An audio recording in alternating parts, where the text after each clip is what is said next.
Hi guys and girls, fellow motorcyclists, Karen from Zenith Motorcycles here. You have to excuse my slight anxiety because I've not done anything like this before.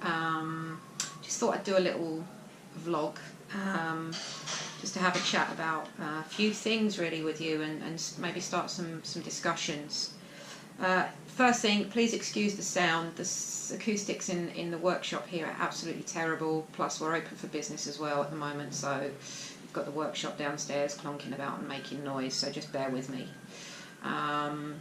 So there's a couple of topics I want to kind of touch on today. We've had quite a bad year really in the motorcycle trades. And as motorcyclists in general in London, bear with me, I'm only speaking in London in general, so I apologise for any of you outside of London, but I can only speak as I find in London. For those of you who don't know me, my name's Karen. I'm the owner of Zenith Motorcycles in North London, in Tottenham.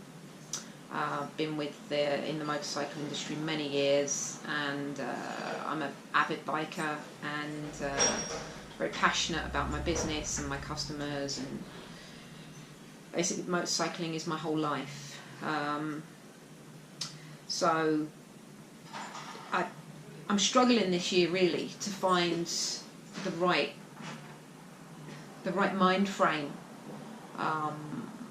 to enjoy what's going on at the moment, and riding season is really upon us, and I've got so many things that are concerning me at the moment regarding the future of motorcycling, particularly in London. The first of which is the Mayor of London, Sadiq Khan's decision to make motorcycles older than 2007 pay congestion charge into central London, with a view to extending it to the whole of the North and South Circular. So that means any vehicle registered inside the North and South Circular that is driven and goes through the cameras will have to pay, I believe it's £12.50 a day. And then in central London, which is coming in next year, if your vehicle's older than 2007, you're going to have to pay £12.50 regardless. So if you're a commuter and you live in, I don't know, Enfield, and you're commuting into the city, well, into the congestion charge zone area, you will be charged £12.50 per day, which basically renders your vehicle completely ineffective. You know, the whole reason people ride motorcycles in London mostly is to commute. It's faster, it's safer, it's cheaper, and the Mayor has decided to follow cities like Paris and ban, basically, or put a taxation on vehicles older than 2007. Now, there is a number of faults with this, and one of which I really want to try and uncover today. Do a bit of myth busting or whatever. So let's say you've got a R6, for example, Yamaha YZF R6, or a CBR 600, or even a Honda PS125, doesn't matter what it is. And it's a 2007 or a 2006. Nothing wrong with the bike, doesn't burn oil, it's perfectly mechanically sound, it passes its MOT every year, and it's a fine piece of machinery. However, according to the London Mayor, you pollute. You pollute a lot, which we know is not fact, because according to TfL's own statistics, motorcycles are responsible for less than 1% of pollution in London, whereas black cabs are responsible for 25% of pollution in London. Bear in mind, this is TfL's own statistics, okay? a lot of you may not even know about this charge because it's not been advertised anywhere. The media have barely covered it. I tell customers every day, oh, you do realise next year if you commute into central London, your vehicle is going to be subject to £12.50 per day, and they have no idea. They look at me as if I'm crazy, you know, what are you talking about? So I give them TfL's website and tell them to look into it. The other thing is TfL talk about a thing called retrofitting. So they say that if your vehicle, if you want to keep your vehicle, if you're sentimentally attached to your vehicle, you can do a thing called retrofitting. Now, I'm not really sure what retrofitting is to be exact. I'm a mechanic, and retrofitting is to make your bike, convert it from Euro 2 to Euro 3 or Euro 3 to Euro 4. However, I am having an awful lot of trouble finding retrofitting kits for motorcycles, as in there virtually aren't any. For example, I found a retrofitting kit for a 125 carb bike. This retrofitting kit came from China, and it is almost £1,000. And then you have to take your vehicle and have it certified every year that it is compliant. So I don't know what TfL are thinking.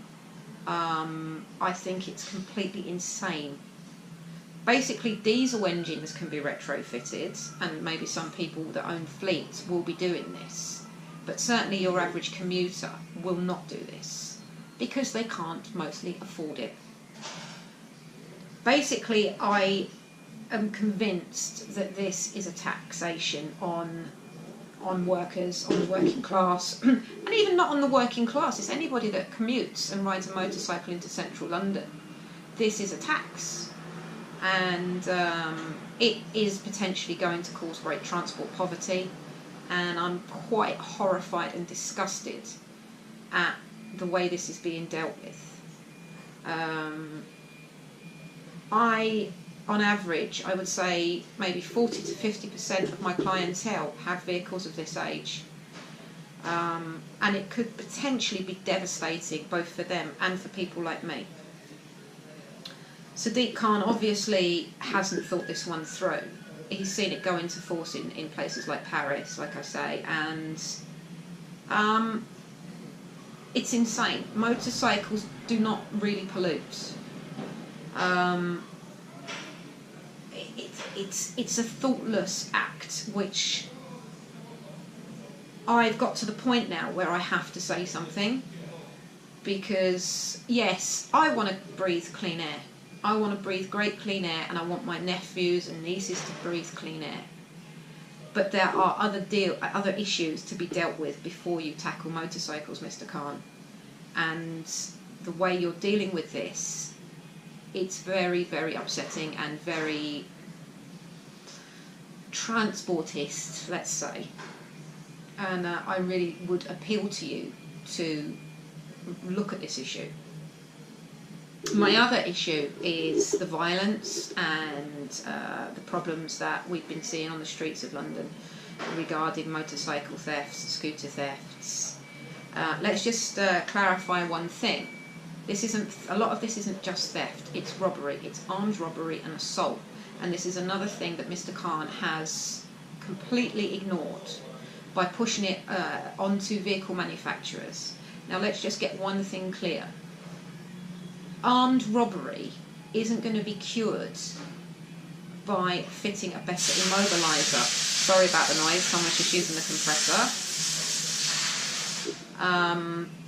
Armed robbery, when you're stopped at a set of traffic lights and someone pulls a knife out or you're kicked off your vehicle, isn't going to be cured by an alarm or an immobiliser, Mr. Khan. What will cure it is more policing, better laws, and your acting with central government to get this sorted out. Passing the buck to manufacturers isn't the answer, but it does strike me as the only thing you can do. So once again, I've asked you before to come and have a chat with me. or for me to come and have a chat with you. I'm asking you once more. Sorry, Mr. Khan, but that's more important, that's my business. To come and have a chat with me or meet with me and discuss this issue with me, because what you're doing isn't working. Your statistics are not working. Yes, it's quieter at the moment in certain areas, but I believe this is just a coincidence. People aren't reporting as much as they used to. And summer holidays haven't started yet, so let's see.